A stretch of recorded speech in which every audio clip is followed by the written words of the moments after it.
In today's video, we're going to be going over 10 common myths when it comes to your email marketing that are killing your brand's results. Myth one is firstly, attributed revenue is the best marker of performance. I see this spouted so much across social media, Twitter, LinkedIn, wherever it is, where people talk about, they've achieved X percent of attributed revenue in an account without giving any kind of context about the brand itself. So attributed revenue is only one piece of the puzzle. There's so many factors that come into determining, whether you've got a low attributed revenue or a so-called high attributed revenue. So outside of attributed revenue, there are more important metrics to track, like obviously your customer acquisition costs, customer lifetime value, and actually understanding how all of your marketing efforts tie in to your overall results. Secondly, it's super easy to inflate. All you've got to do is jump into the account, inflate your attribution window from, say, 3 days to 30 days, and then blast out 50% discounts to your list. In no time, you'll be at 50, 60% attributed revenue. And of course, if you were to just look at that on the surface level, you'd think it's amazing. But on the back end, you're eroding your profit margins, ruining your brand's perceived value, and you're not in a good spot.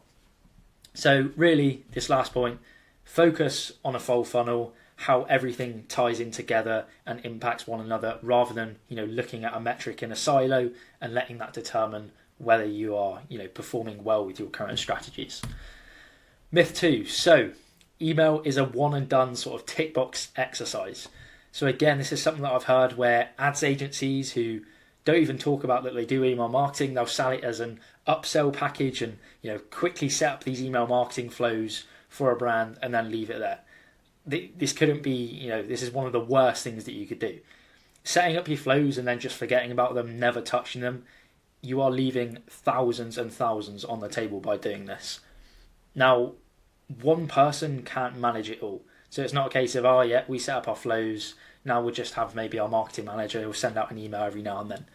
If you want to get the most out of your email strategy, you need to have a specialist team. So strategists, technicians, copywriters, designers, QA officers. This is going to get the most out of your email marketing program rather than just having one person running the show and trying to manage the roles of 5 different people. And then finally, again, this just backs up my point about never setting and forgetting. If you were to set up a flow and say it had a 3% placed order rate and you just weren't to think any more of it, you thought it's performing well, even if you were to just add an extra 1 to 2% on top of that placed order rate and you're making 6 figures a month, that is a big difference. And those are some incremental gains that you're not, capturing, and ultimately that's holding you back in terms of scale.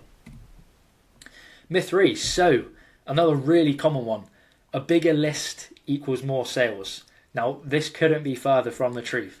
If it was the case, all you'd have to do was just run countless giveaways, build your list with thousands of subscribers, and you'd be a millionaire in no time.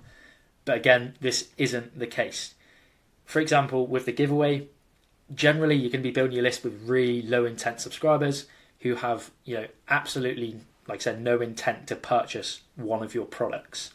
So the better thing to do is keep your list as lean as possible with as many buyers on that list as possible. Because ultimately, ESPs, Klaviyo, they say they charge based on active profiles. And if you're sending emails to a list of low intent subscribers, you're paying a lot of money for your ESP and you're not getting much in return.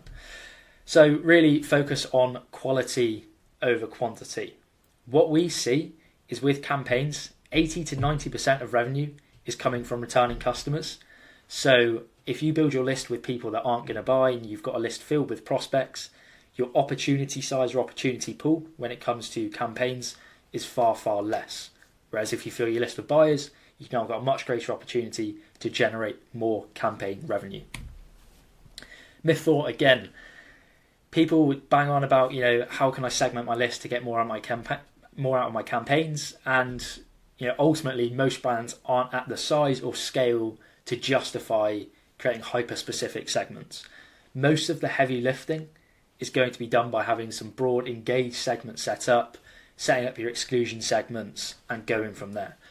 When you start to get really hyper-specific with segmentation, and you're not at a scale that justifies doing that, you're massively limiting your earning potential because you're reducing the size of the segments that you're sending to, you're having to create multiple different variations of an email, and the ROI just isn't going to be justified. You might see a tiny lift in revenue, but the resources that had to be allocated towards getting that lift in revenue, it's just really not worth it for where you are as a brand. So again, unless you're making well over 8 figures, or you're selling something that does truly require granular segmentation, the benefits just aren't worth it. So again, keep it simple, focus on the basics, that will do the heavy lifting. Myth 5. So image-based emails will ruin my deliverability. Again, this is sort of a common debate, if you like, around deliverability. Should I send plain text emails? Do HTML emails hurt my deliverability? What about fully image-based emails? We've done countless tests of plain text, image-based, HTML heavy. It literally does not make a difference in deliverability. The two main things that are going to impact whether you land in the inbox or spam, firstly, do your emails actually see good engagement to start with? Are people opening them? Are people clicking on them? This is going to send signals to the email providers that you actually are a trusted sender and they have a reason to keep you in the inbox, not push you to spam.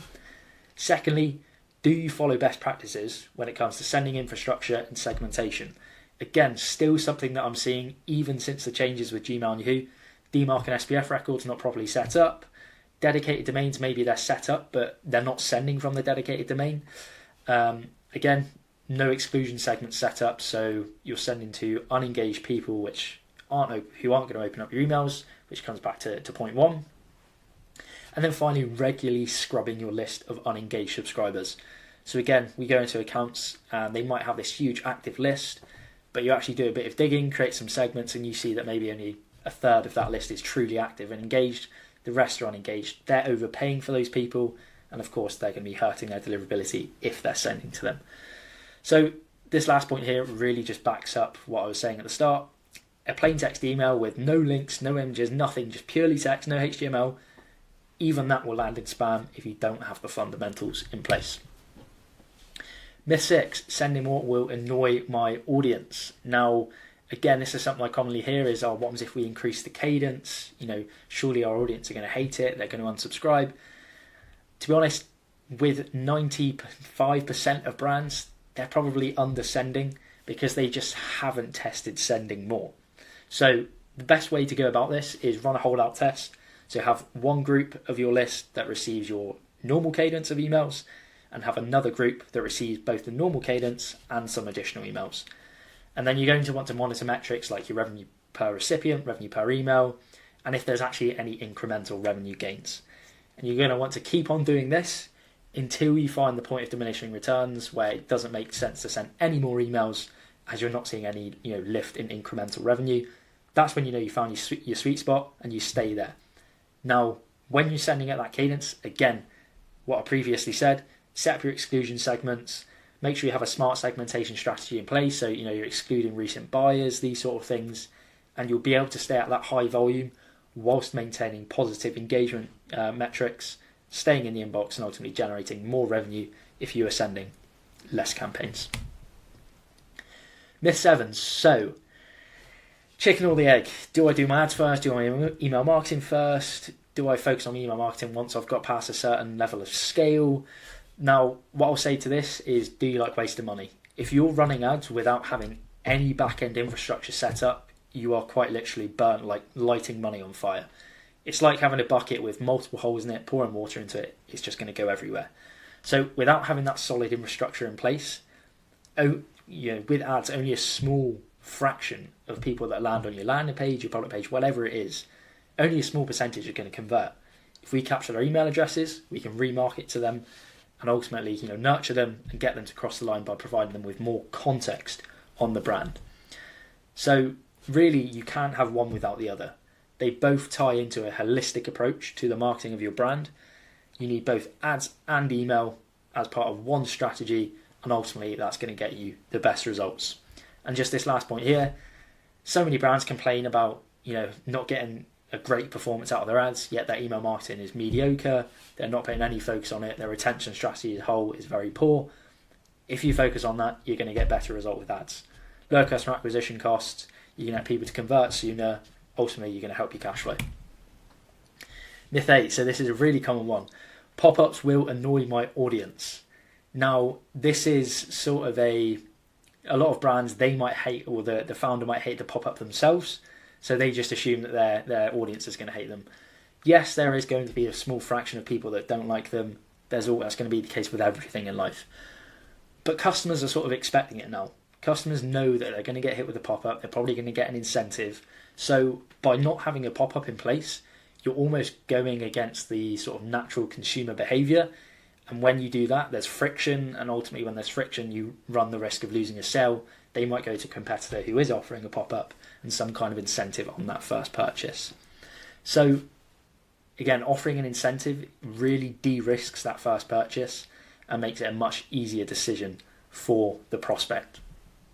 Now, if you don't have a pop-up as well, you're not building your email list at a rate, well, as high of a rate as you could be. So you're limiting the growth of probably your biggest asset as a brand. This is your owned audience. It's your owned data. It's not on, Facebook ads where the algorithm's always changing. They might ban you. You don't know what's going to happen. Your email list is yours. So not having a pop-up in place, you're not investing in the biggest asset. Now, you truly are in control. You can choose to make pop-ups annoying and really, frustrate your audience, or you can follow good practices and make sure that there's a good user experience. You're excluding showing pop-ups from certain people. You don't have multiple showing at the same time. You're in control of the experience, so you can make sure that it's good for your customers. Myth 9. So discounting is evil. It's the devil. This just isn't the case. Again, going back to my previous point, in the current climate with e-commerce and the general economy, people are expecting incentives to purchase. So it really is a necessary evil, if you want to call it. Again, it helps de-risk that first purchase, and ultimately it's going to help you secure repeat business as well, which is even more important in terms of maximizing LTV out of your customers. That being said, whilst I'm saying that use discounts, they are almost an expected thing, please make sure they're aligned with the unit economics. You can afford to use certain discounts. That's why you must know your numbers before blindly offering a discount in a pop-up form like a lot of brands do. They really don't look into how it affects the numbers on the back end. So just be more thoughtful, and really, rather than blindly offering discounts, try and work out when it makes sense to push these in flows. So again, another thing that I commonly see in replenishment flows is brands will say, for a supplement brand, they'll send the first replenishment email maybe 28 days, 29 days, whatever it is, after they place an order. Now, in a perfect world, people would use the supplement every day. They would need to buy it every 30 days, 28 days, whatever it is. That just isn't the case. People have different consumption habits. They forget to take it, whatever it is. So often it's more than that. So you need to look into your data and see when people are buying again and position your discounts around this. And you also need to see when most of your churn is, most of where your drop-off is, and again, position discounts around this to mitigate that as much as you can. All of that being said, it's very easy to get addicted to using discounts, because often in campaigns, you send one out, you get a big spike in revenue, and you think, oh my God, this is amazing, I'm just getting so much revenue, but you don't know how profitable you are. So again, just make sure that you use them conservatively and strategically rather than sort of blindly pumping them up. And then finally, myth 10, you should A/B test everything in your account. This isn't the case. Again, it's unless you're a massive brand, then this really should not be your focus. When it comes to A/B testing, yes, you should absolutely do it, but focus on the biggest levers that you can pull. Now, as this shows here, the first one is going to be your pop-up and your welcome flow. Test your offer. Test discounts, dollars off, free gifts, whatever it is. Again, make sure it aligns with the unit economics. What we typically see is discounts will always perform better, but there are some brands with exceptions. But test your offer. And of course, change that within your welcome flow. Test the email content, the angles that you take, those sort of things. That is your biggest focus, because ultimately your welcome flow will be your highest volume flow and the one where you're going to see the most gains in terms of incremental revenue. Secondly, abandonment flows. So again, these are high volume flows: abandoned checkout, cart, browser abandonment, site abandonment. Same as above, start with the offers in those flows, test the time delays of the emails as well as the email content. Then post-purchase. So again, this is also a very high volume flow, a lot of people are going to pass through this after they place their first order, second order, etc. So test time delays before maybe pushing for repeat purchases, test different offers in those flows, as well as content that actually gets the most clicks in terms of driving traffic back to your website. You want to find the content that does that. And then after you've done all of this and you've meticulously tested them, of course the testing never ends, but once you think you're at a point where it makes sense to go onto other flows, win back flow, replenishment, sunset, then you can start testing there. But these three are going to see the most gains in terms of incremental revenue. So it really all just comes down to staying focused. So like I said, test those high volume flows, focus on the ones that most of your audience pass through on a regular basis. Prioritize those key touch points. So again, comes back into high volume flow, welcome flows, abandonment flows, where people are commonly passing through, where your open rates are the highest, where your emails are getting the most engagement. And then when it comes to testing other things, those sunset flows, win back flows, you're probably going to see diminishing returns as you start going into them, because unless you've got huge volumes of people passing through, testing certain things just isn't going to make as big of an impact compared to the welcome flow or abandonment flows. So those are the 10 myths that we commonly see with email marketing that hurt brands' results. Now, if you need help with your email marketing, if you're watching this video, there'll be a link below this video that you can book a call in with myself, where we'll of course identify the gaps in your current strategy and propose a roadmap and give you an audit breaking down your entire setup.